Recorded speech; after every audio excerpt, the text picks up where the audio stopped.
First time I was chased, I had such a big advantage and I was gone. They didn't know where I was at. Well, I'm gonna find Big Sandy. I'm gonna find Big Sandy. I wrecked more times than I finished.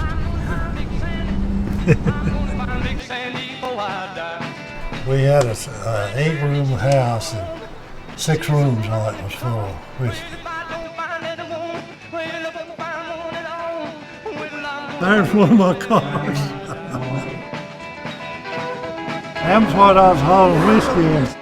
I was a person that didn't dread anything. There's the car that I won Daytona with. The Mafia was the one I was dealing with, but I didn't know it. If they wanted to take a chance on getting hurt, I was willing to do that to get away. Going to the prison was not all that bad. Now I'll show you the biggest bust that's ever been in the moonshine business. We want to tell the story of how moonshine connected with NASCAR. It's a contest of man against man. My husband's going to be so jealous. Thank you so much. God bless you, sir. I don't think that I've done any more than anybody else. I just think I've been lucky. Junior Johnson is my name, and we're in Charlotte, North Carolina. I started when I was about 8 years old. My dad was in the bootleg business, and he had a lot of cars that he was hauling whiskey with. And we lived on a dirt road, and I'd always get in the car and ride down there and just ride back slowly till I felt like I could do a little bit of fast driving. I'd keep speeding up. I had 2 older brothers. I got to contesting them. It wasn't long till I could handle them pretty good, and it kind of deterred them, but it tickled the dickens out of me. That's where I learned how to drive. From the time I was 5 years old, I'd seen the revenues. I knew what it was, but I didn't dream when I got 12 or 14 what much danger there was in going to prison. You had a route and customers, like if you had a milk route, the revenuers and insurers started putting a belt across the road, and when you come by, they'd start running you. And you run across that belt, it had spikes in it and blow all 4 tires. And they caught a few cars like that. You have to outfigure them as same as they outfigure you.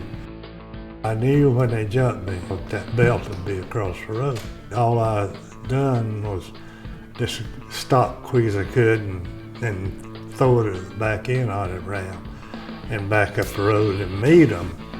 And when I'd meet them, they'd, act like they was going to block me, but they had better sense than that. I was not going to give in to them.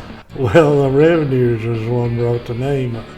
Bootleg terms, what they named me for, but I sure had the bootleg stuff on, and I was guilty of what they said. I was a better bootlegger than I was a racer. We're about 15 minutes from Racing Hall of Fame. This guy here could drive far out.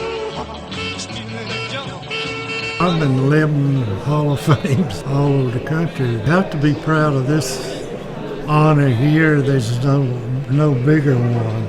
And to be at the front of the line, you've done something right. You don't have no fear, and you don't think anybody can beat you.